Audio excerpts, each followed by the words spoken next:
Voilà. Moi, je vais garder la petite place à côté des boutons.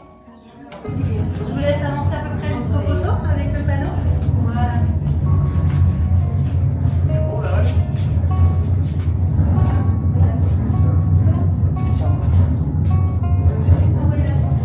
Je repasse parmi vous. Merci.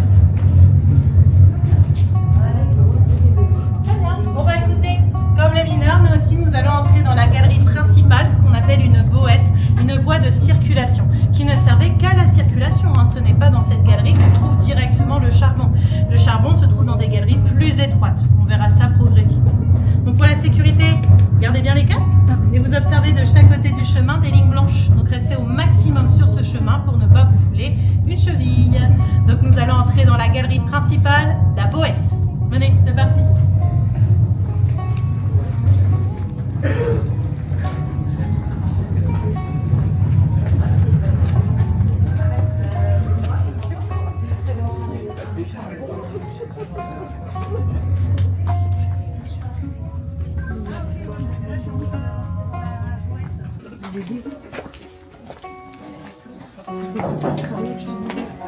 Au début, les visites, ils sont sous-través.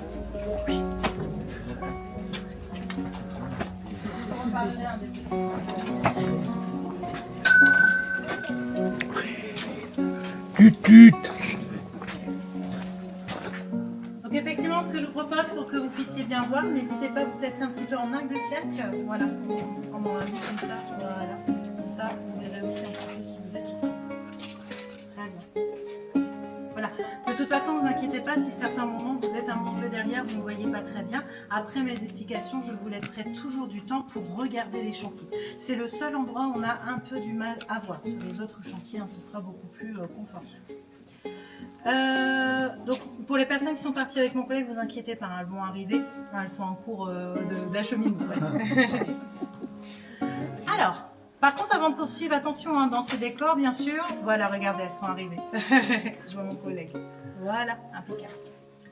Donc dans ce décor, bien sûr, beaucoup d'éléments ont été rajoutés pour notre confort, qui n'existaient pas pour les mineurs, comme le chemin macadam sur lequel vous avancez. Bien sûr, les mineurs n'avaient pas ce chemin aussi confortable. Tous les éclairages ont été aussi rajoutés. Ah bah oui, les mineurs n'avaient pas autant de sources de lumière, car la seule lumière du mineur, c'était sa propre lampe. Donc retirez le chemin, les éclairages, les bancs, évidemment, mais sinon vous êtes exactement dans le même décor que pour les mineurs. Mais attention, décor récent, vous voyez autour de nous. Pour l'instant, nous sommes plutôt au XXe siècle, dans les années 1950. Nous verrons des chantiers plus anciens tout à l'heure, parce que notre but, c'est d'abord découvrir les travaux préparatoires. Bien sûr, avant de récupérer du charbon, il faut creuser des galeries et des puits. Justement, nous nous trouvons ici face à un chantier de creusement de puits, donc dans les années 1950. Mais comment les mineurs vont-ils réaliser ces travaux? Donc, comme promis, je vous laisserai du temps pour observer, si jamais vous êtes un petit peu loin. Pour l'instant, je vais rentrer dans le chantier. Donc, les mineurs vont d'abord utiliser ici et ici, ce sont les mêmes, ce qu'on appelle des marteaux.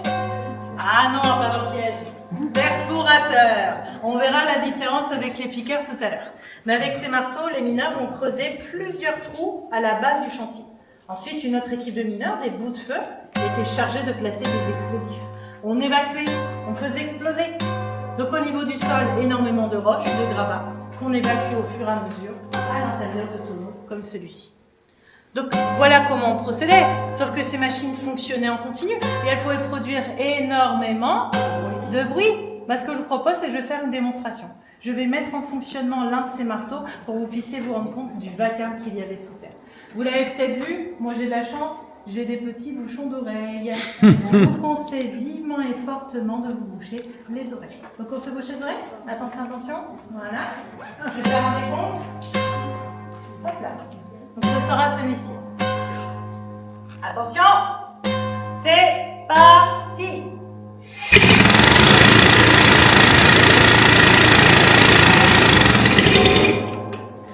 Oh, vous pouvez dire ça. Pas plus, c'est déjà bien. Et voilà, n'oubliez pas que je n'ai fait fonctionner que quelques secondes et il n'y a qu'un seul de ces marteaux. Additionnez tous les bruits. À partir des années 1920-1930, de plus en plus de machines sont descendues au fond.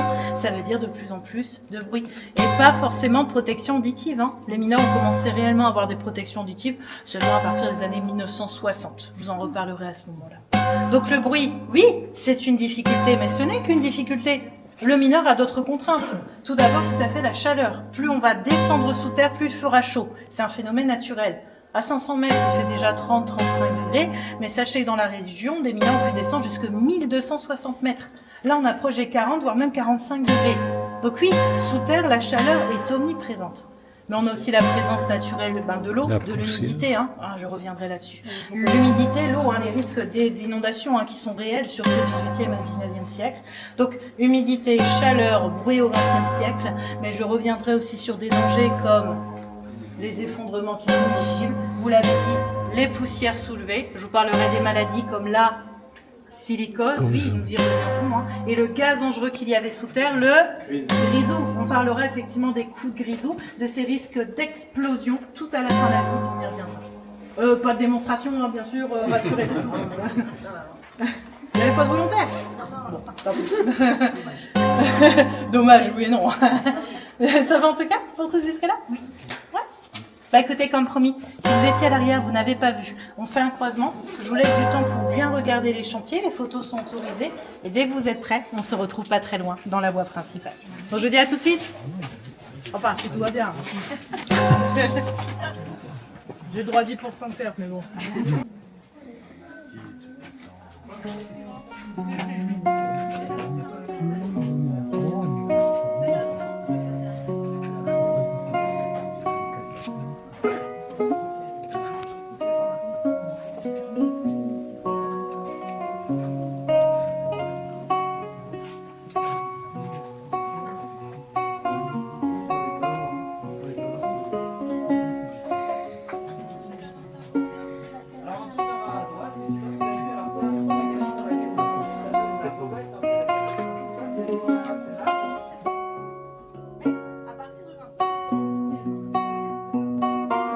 Voilà, à l'époque, pour étayer, pour soutenir ce qui se trouve au-dessus de nos têtes, on utilise uniquement du bois à l'époque, hein, pas de poutrelle métallique comme en 1950. Ici, ce n'est que du bois, mais par contre, pas n'importe quel type.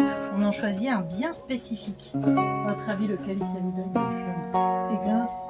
Oui, tout à fait. Allez, un indice, on l'utilise à Noël. Sapin. Ça marche toujours cet indice. Bah oui, le pin, le sapin, parce que vous l'avez dit, quand il y a un risque d'effondrement, d'affaissement de terrain, ce bois se met à craquer. Voilà, il prévient le mineur dès qu'il y a un risque d'effondrement. Attention, nous sommes un siècle avant l'arrivée des machines. Tout le bruit des machines n'existe pas encore. Hein. Donc le mineur entend très bien ce bois, il est toujours attentif à l'écoute de ce bois. Dans tous les cas, le boisage est placé. On peut donc commencer à récupérer du charbon. Mais il faut bien sûr s'équiper.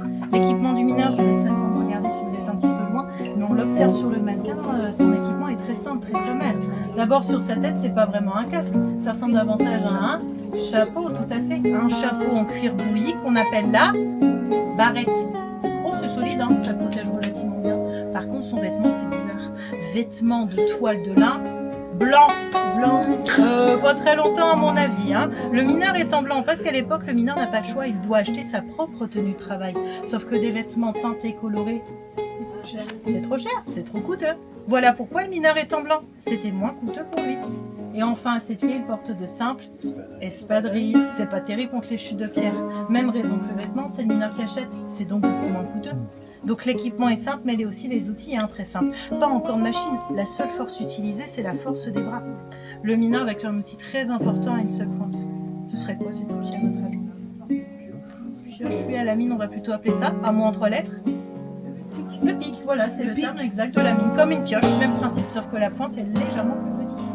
Avec ce pic, l'abatteur, donc celui qui abat le charbon, ce sera bientôt notre tour, se place face à la couche, face à la veine de charbon. On verra mieux le charbon. Il tape à l'intérieur, le charbon est fragilisé, s'écroule, sauf que le charbon, il faut le ramener jusque dans la berline.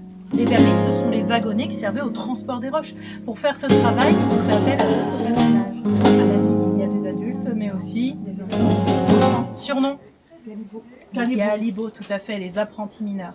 Les enfants à l'époque, on les trouve dès l'âge de 10 ans sous terre. Je vais t'embaucher moi aussi. Parfois, au XVIIIe siècle, on a des enfants plus jeunes, 7 ou 8 ans. Je peux t'embaucher. Pourquoi on choisit des enfants d'ailleurs?